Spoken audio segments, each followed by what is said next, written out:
Hello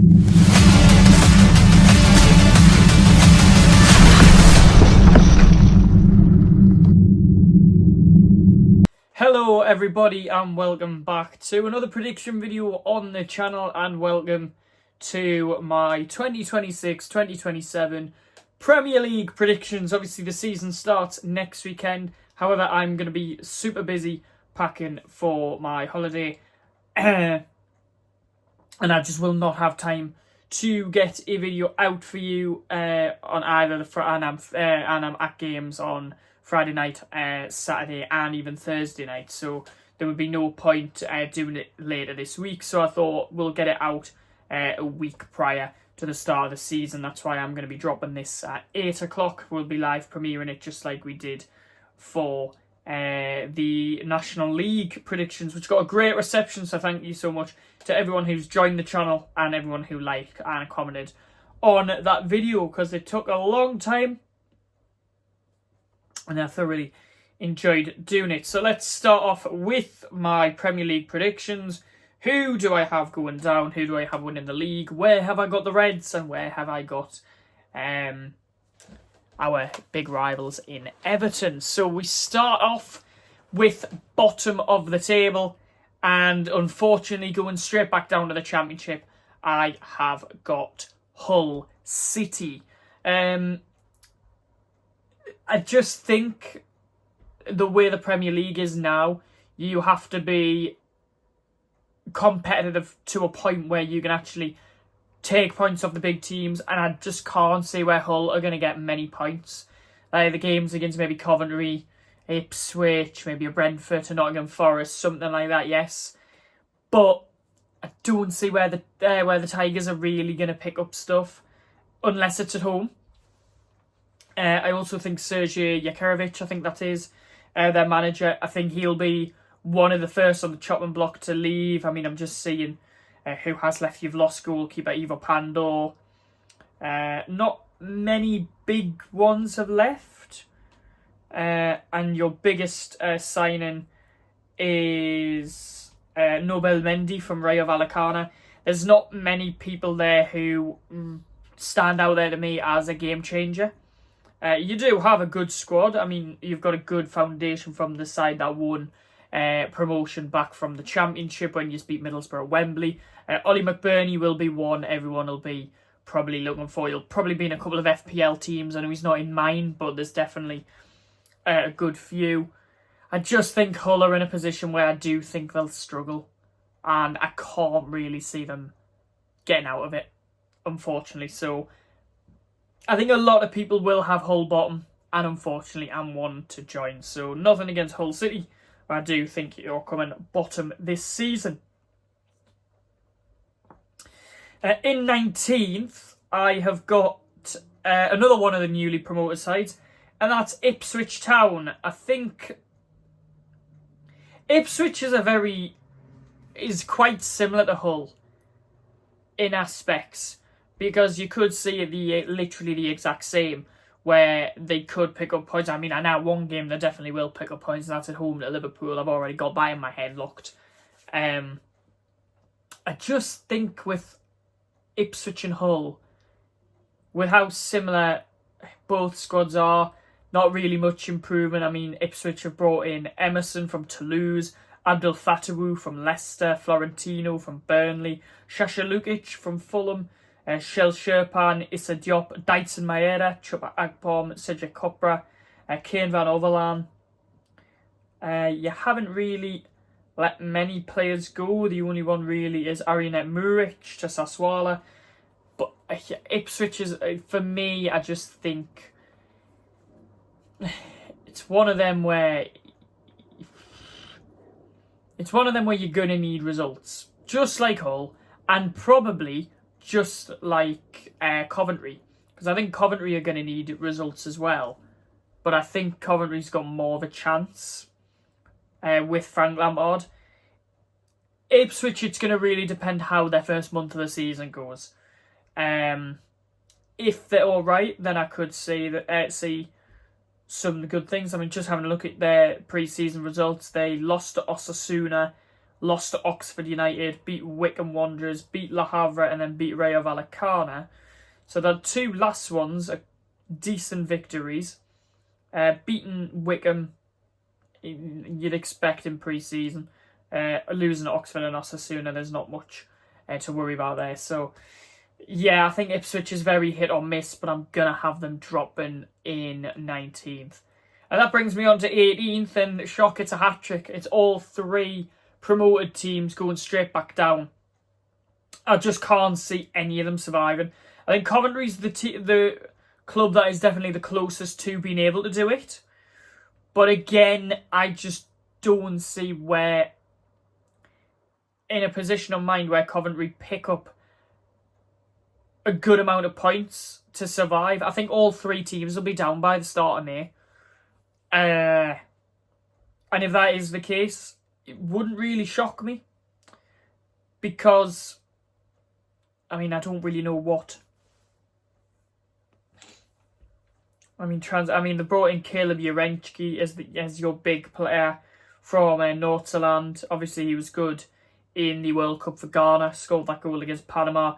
You just haven't really lost anyone, but at the same time, you're like looking at you're trying to go off a good foundation of your squad from last year, the likes of Hadji Wright, people like that. So I think Coventry definitely needs something more, and something more to me is not what the Premier League currently consists of, because I think you've got teams who are good all around the gaff, and I think all three teams, they'll battle, they'll maybe get hit with some results here or there, but I think all three will just go straight back down to the Championship.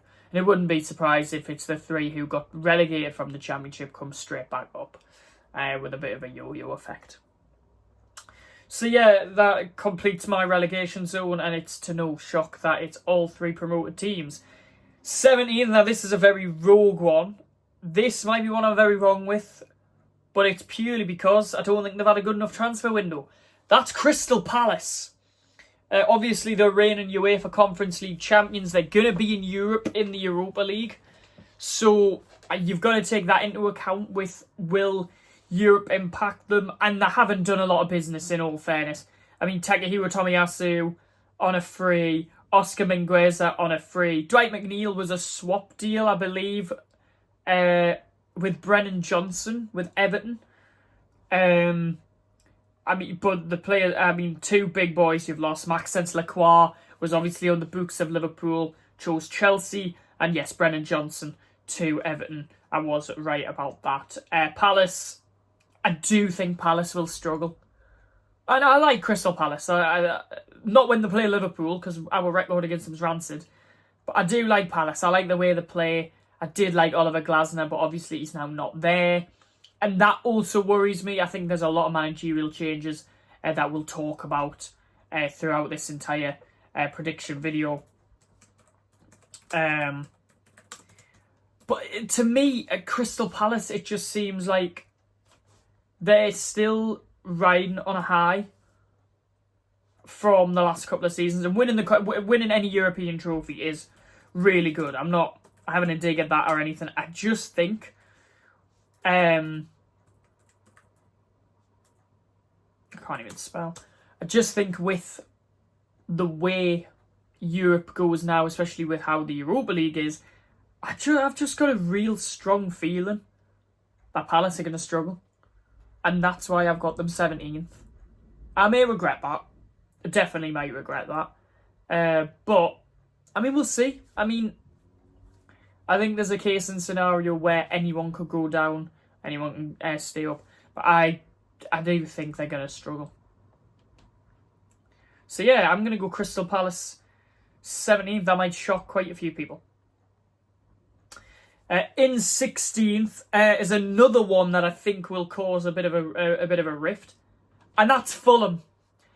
I may have this absolutely dreadfully wrong, but I'm not really convinced with Alvaro Arbeloa. He wasn't fantastic with Real Madrid. I mean, I really do worry for Fulham. I don't think in any capacity, their squad is very strong this season. I mean, you've brought in Gonzalo Garcia, Shea Charles, Cesar Palacios, Juna Kusiyasara. You haven't lost anyone big, apart from maybe Raul Jimenez and Harry Wilson. But Arbeloa just doesn't bode me with much confidence. And it's quite similar to Crystal Palace. Obviously, no Europe for Fulham. But I think that there's a chance where they just struggle for the first couple of months. They might get better going on further in the season. Maybe if Arbeloa gets sacked or something. But at the start of the season, I genuinely see Fulham really, really struggling. And I don't know why. Yeah. That's just how I think it will go for Fulham, unfortunately. 15th, and this is probably the one where everyone's probably tuning in for. I have Newcastle. I personally... I think Newcastle have had one of the best transfer windows in the entire Premier League. I will say that. Joe will be very happy to hear. However, when you look at the people Newcastle have brought in to the players they've lost, I mean, we can go through who they've lost. Joe White, young 23-year-old. Kieran Trippier's gone to Wolves. Matt Targett to Hull. Anthony Gordon to Barcelona. Bruno to Arsenal. Sandro Tonali to Tottenham. That's 3 first-team players gone. And you have brought in Ewan Joen. If I butchered that, I really do apologise. Sean Steer, Lucas Hornacek, Aladji Bamba and Bazuma Toure. Joel has already said Bazuma Toure looks really decent. And so I'll be intrigued to see how he plays. The reason why I have Newcastle 15th, you don't have Europe to contend to, so I think you could go quite deep in a tournament this year. Obviously, you've got your new manager in Matthias Ayasla. But, again, there's that same scenario where I just think you'll struggle in the first month. And it'll really determine how you do for the rest of the season. I don't think you'll be anywhere near a relegation scrap. I don't think you've got anything to worry about that. But I also don't think you've got anything to look forward to. Unless you have a deep run in maybe the Carabao Cup or the FA Cup. For me, that's as far as I can see Newcastle going. And the reason why I've got them 15th is because I've got a team who I think will have a major drop-off this year. And that's because they have European football. And that's their rivals, Sunderland. Sunderland, I have 14th. Because I think Europe's just going to really hinder them. Playing in the Europa League every Thursday night, then playing on a Saturday or a Sunday, it's really going to impact Sunderland. I think Regis Libris is going to have quite a difficult season as well. I think Sunderland are probably expecting to be up there again. They might be. For me, I don't think they will. I do think there's that slight drop-off going to happen. Just like when Newcastle got the Champions League to last year, they dropped off. I think it will happen with Sunderland. It'll be the Tyne and Weir curse. I think Sunderland will pick up some big wins. I think they'll beat Chelsea at home. I think they'll beat Liverpool at home. I think they will win one of the derbies. I don't think they'll win the other one. I think they will win the one at the Stadium of Light. I think Sunderland will have a really decent season. They'll be quite mid, and they'll be happy and content in 14th, ahead of the rivals in Newcastle. 13th, I was very close to not saying these to finish 13th because I just think there is a chance this could be a team that flops this year.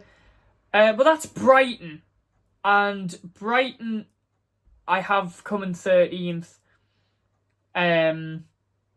It's really just because I genuinely think they'll have quite a mid-season.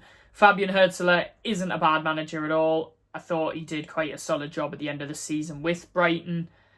I don't think they'll be in any spot of bother. They might have a deep run in the tournament. I could see them going long in the FA Cup or something. But it would just go to their business. I mean, Luka Vuskovic, that's a good signing, but 54 million for a 19-year-old. DME, the transfer window's fucked. Zadok Johanna, Pascal Stroke, Costinha, Michael Schwada and Rodrigo Rego. And then Brighton have lost Jean-Paul Van Heck for 60 million, Carl Rusheth, Diego Coppola, Danny Welbeck, Jeremy Sarmiento, and Joel Veltman. And obviously James Milner, who's retired. I can't forget Big J Mill. So they've brought an income mine of 112.75 million in, but you have spent 126 so far. And you tell me that the transfer window is not fucked. I think Brighton will have a really alright season. I don't think they're in any bother or any problems at all. So yeah, I'm going to go Brighton 13th, and that leads us on to 12th. 12th is a team I think is actually going to do really well, and it pains me to say this. And that's Leeds. I think Leeds, when they played Liverpool in pre-season, obviously I was kind of a bit annoyed that we threw a 2-0 lead away, but they did play majority of their first team. And I think long throw-ins are going to help Daniel Farke's side. I think they could score a number of goals from long throw-ins. Ethan Ampadu will launch them in. If they get one bit of contact or Calvert-Lewin runs onto it, bang, goal. Could be one to actually maybe put in your FPL team, Ethan Ampadu, because if Leeds do play that tactic, there is a chance they will get quite a lot of chances and a lot of shots on target, maybe a lot of goals at the same time. I also think Leeds will get to the final of a competition. I think they'll reach the final of the FA Cup. I think they were very close to doing that last year. I think. Didn't they get the semi-final, or was it the year before? Might have been the year before. But they were very, very close. Or it might have been last year. I can't remember. They were very close to reaching the FA Cup final. And I just remember both games against them last season for us, horrible. We should have probably won the game at Elland Road. We threw that away horrendously. Stupid tackle by Ibrahima Konate. And then the game at Anfield, my God, could have put a residential home to sleep. It was that boring, and that's how you knew Arne Slot had killed what was happening at Liverpool. We'll get on to the Reds soon. They are coming up. People probably think, oh, he's gone by. He's predicted to win the league. Fuck off. Yeah, I've got Leeds finishing 12th. I think they'll have a really, really solid season, in all fairness. In 11th, I have a team that I think is where I have completely wrong. This is where I would say I've got wrong between Crystal Palace and Nottingham Forest. But it's Oliver Glasner's side. Coincidental, I know. I have got Nottingham Forest to finish in 11th in the Premier League this season. I think Forest will have an alright first month. I think they'll beat Liverpool at Anfield, in all fairness. I do honestly think Forest will have a good season. Obviously, they've got no Europe this year after their really poor year last year, wasn't it? Really, really poor. In all fairness. Let's have a look. Brought in Ousmane Diomande. That's a good centre-back signing. Gustavo Sarr, Xavier Schlager. So only 3 additions. Outgoings. The stupid 135 million for Elliot Anderson. I mean, again, the transfer window, the inflation, absolutely barbarically stupid. But yeah, Elliot Anderson's mainly the only one Forest have lost. They've still got a really good core squad from last year, and I really don't see Forest having any problems. I think Oliver Glasner's a really good coach if he gets it right. So probably we'll lose to Forest, like I say. So yeah, I think Forest just miss out on the top 10 and come in 11th. So on to the top 10 then. Who have I got finishing in 10th? The Bees, Brentford.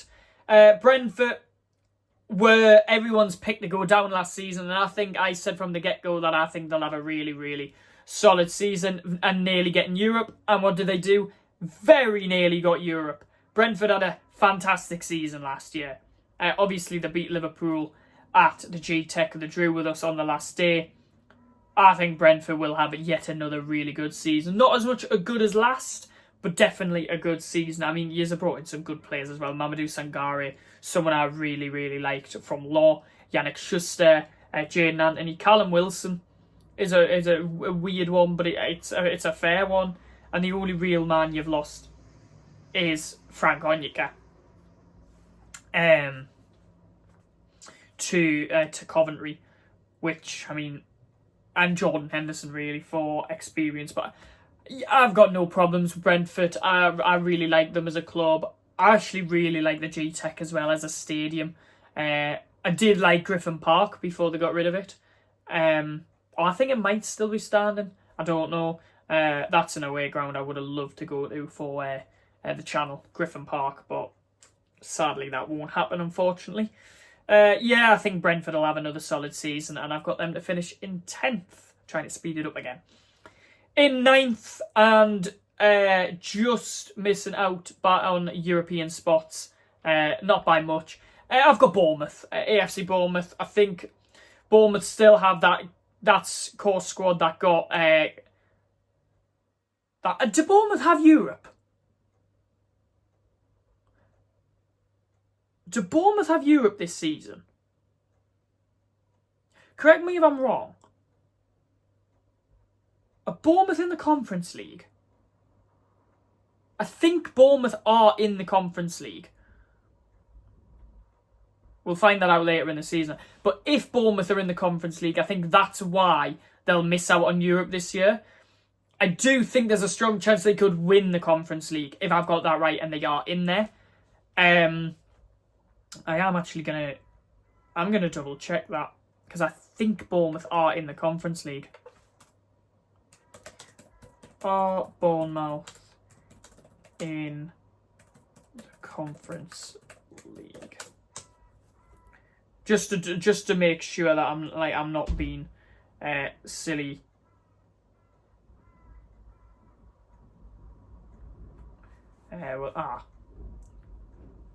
Let's find out. Was it Bournemouth or Brighton? Who missed out? I want to say Raiola did get them it, because I remember them posting. Or they're in the Europa. He had him in that. When it comes to the off-season, I just focus on... Bournemouth are in the Europa League. Right, well, that changes my complexion. Then, yes, I definitely think Bournemouth will finish 9th, just outside the drop zone, outside the European spots. There's a chance they could go very far in it. I think the Vitality is a very small stadium for Europe, though. I will say that for one. Very small stadium for Europe. But, yeah, fair enough. So who's in the Conference League? Brighton. Ah. Well, that makes my 13th prediction quite more accurate, because I think Brighton will struggle with that. They might win the Conference League, actually, Brighton. Yeah, I'm getting fast track. Apologies for that. I thought Bournemouth were in the Conference League, but Iraola did an unbelievable job of getting them the Europa League, so fair play, Andoni. On to 8th then, and who have I got missing out on Europe I think this goes to Europe, unless the 5th spot gets Champions League again, which hopefully will. So if it is, and I'm going to say as this is, if we get the 5th spot as the Champions League, in 8th and making Europe, this pains me to say, is Everton. I just think Everton are going to have a really good season. I think they're due a really good season as well. I think Everton always seem to start off well and then just fade away, which, I mean, as a Liverpool fan, I'd love to see, but I just think Everton are really, due a good season, and I think it could be this year. And I don't want it to be, but I think it will be. Let's have a look. What business have they done? Brennan Johnson, Merlin Roll, Tyreek George, Hayden Hackney, Christian Norgard. That's 4 really good signings, and they've only really lost Dwight McNeil. Oh, I'm mad. Well, in that case, yeah, honestly, I do think Everton are going to have a solid season. And as a Liverpool fan, that pains me to say so much. But, I mean, it is what it is. I mean, I could be horrendously wrong with a lot of these predictions. But yeah, I'm going to go with Everton 8th. I can't believe I've just said that.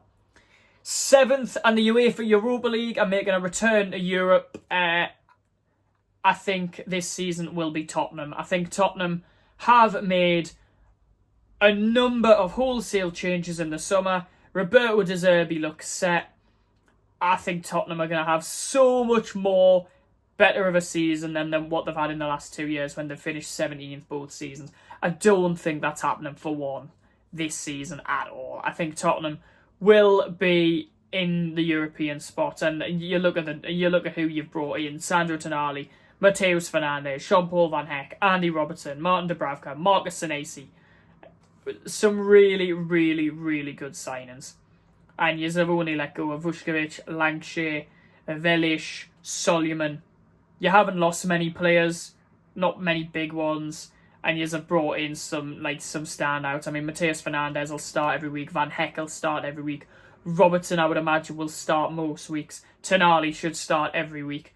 I mean, some brilliant additions, and I don't think Tottenham will be in any sort of bother, and they will be in the Europa League spots come the end of the season. 6th and Europa League, I have got Chelsea. Chelsea are one of them teams where everyone will expect them to do well, and they just seem to not end up doing well. And I don't know why. But you look at Chelsea, first talk of the outgoings: Andres Santos to Manchester United, Marc Cucurella to Real Madrid, Trevor Chalobah to Como, Tyreek George to Everton, Alejandro Garnacho on loan to Aston Villa. And then you look at the players they bring in, and it seems Chelsea spend a shit ton every summer, and it still doesn't do nothing. I mean, you look at who they've brought in: Jordan Henderson, Dastan Satpev, Danny Welbeck, Dene, Pep Chavaria, Emmanuel Omega, Valentin Barco, Shivani Quenda, Marco Palestra, Maxence Lacroix, and 138 million for Morgan Rogers.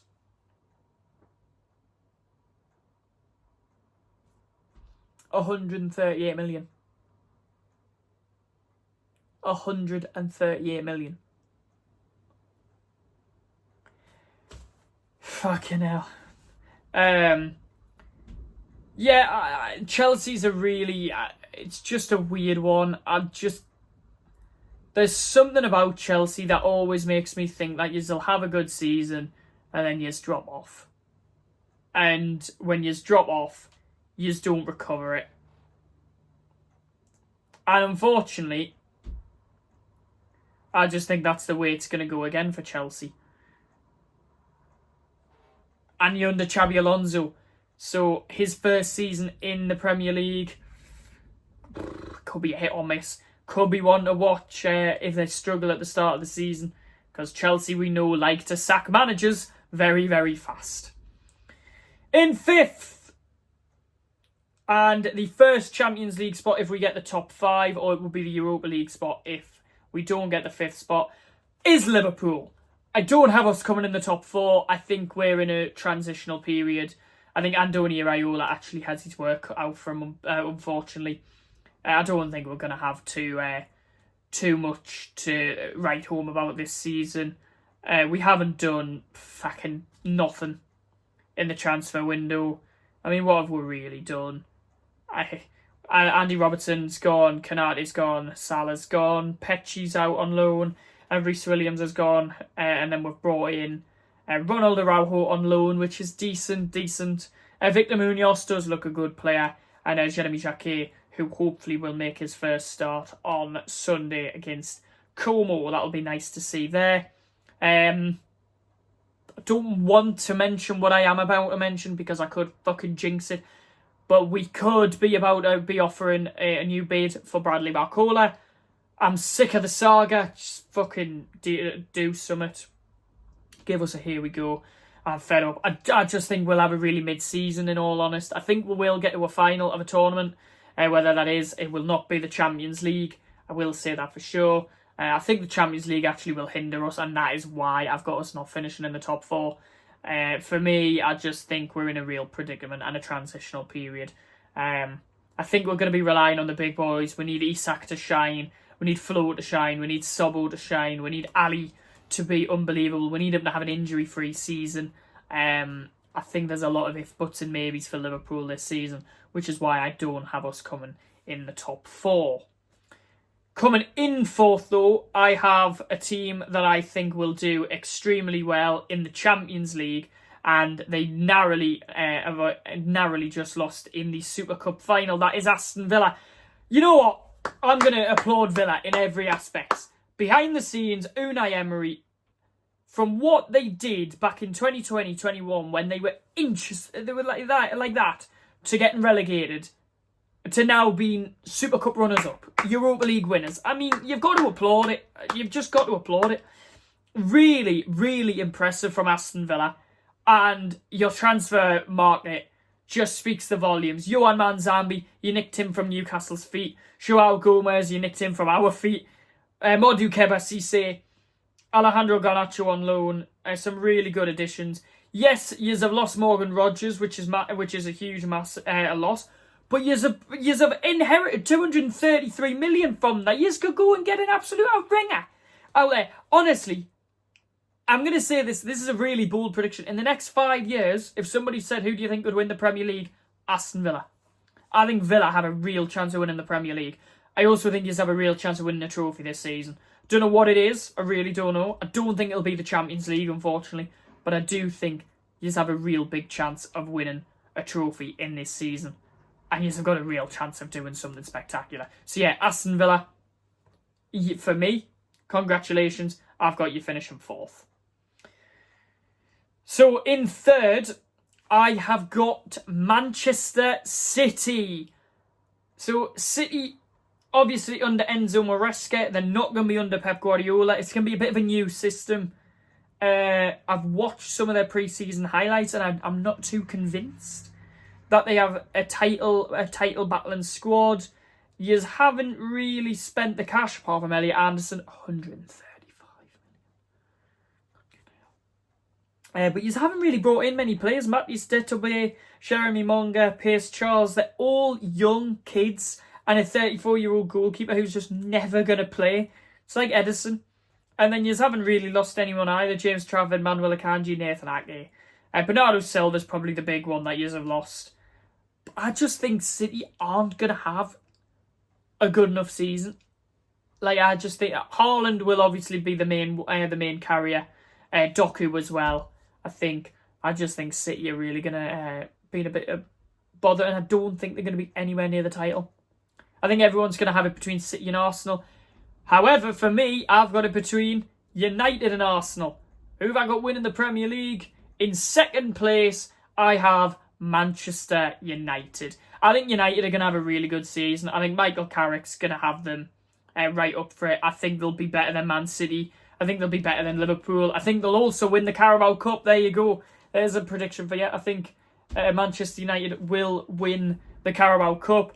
I think what they've done in the transfer window so far up to now is very good. Andre Santos, Yuri Tielemans, 2 brilliant midfielders alongside Bruno Fernandes. That midfield is stacked. Then you've brought in a load of youngsters. You look at the players you've lost. Highland, he was already gone last season. Casemiro, not really too much to deal with. And Jadon Sancho, not too much to hassle about either. I think United will have a really, really good season. But to no shock avail, just like the National League predictions, I have Arsenal winning the Premier League back-to-back. At least this season will be more insufferable, as they'll probably be expecting to win the league this season. But I just think, unless something goes horrendously and hilariously wrong with Mikel Arteta, I think Arsenal will I think they'll walk it this season, in fact.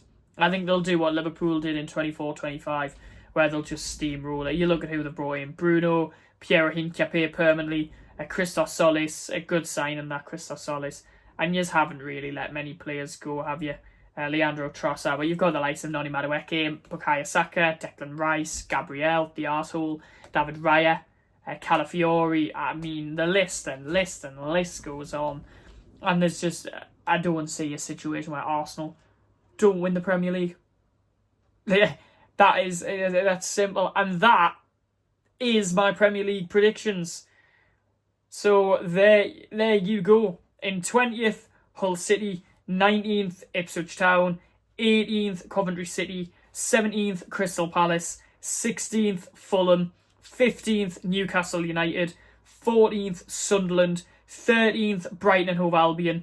12th, Leeds United. 11th, Nottingham Forest. 10th, Brentford. 9th, AFC Bournemouth. 8th, Everton. 7th, Tottenham Hotspur. 6th, Chelsea. 5th, Liverpool. 4th, Aston Villa. 3rd, Manchester City. 2nd, Manchester United. And top, Arsenal. So, yeah, that is my Premier League predictions. If you agree, comment down below. Let me know. I personally think that could be very accurate, somewhat accurate, a little bit accurate. I don't know. We'll see. Obviously, I'm filming this in the afternoon, so it's daylight. This is going up at 8. Well, it's premiering live at 8 o'clock. So it'll probably be about 25 tonight if you're watching this live right now. I'll be midway watching Blackburn Wolves in the Championship. No game tonight, no game tomorrow now as well. I've been called into work, and I did say in the season preview that work will come before the football, and unfortunately that means I'm missing Gators' opening home game of the season against Wogan. Is that unfortunate? We'll find out. But that means next up for the channel will be on Sunday. It'll be live from Anfield. It's Liverpool against Como in our final pre-season friendly. It'll be nice to get the camera out at Anfield, see what we can do. Should be good. And then we will move on to next week where we'll have a lot of football on the channel. I think we'll have 4 games before I jet off on my hollybobs. And I take a week off from filming and a week off from having the camera out as well. So that'll be nice. But if you've enjoyed the Premier League predictions and you agree with me, let me know down below. Subscribe, turn the post notifications so you don't miss another upload on this channel. We're growing and growing and growing. We're just at 9 away now from 450, which is really decent, especially with how much we have grown in the last month. And yeah, if I don't see you for the Liverpool Como game, I'll see you later in the week. There will be no match tomorrow, as I've just said. There will be possibly a match review if I can get a link for the Buccaneers pre-season game tonight. If not, I will see you on Sunday for Como against Liverpool at Anfield. Thanks so much for watching this Premier League prediction video. And yeah, I'll see you soon. Bye-bye.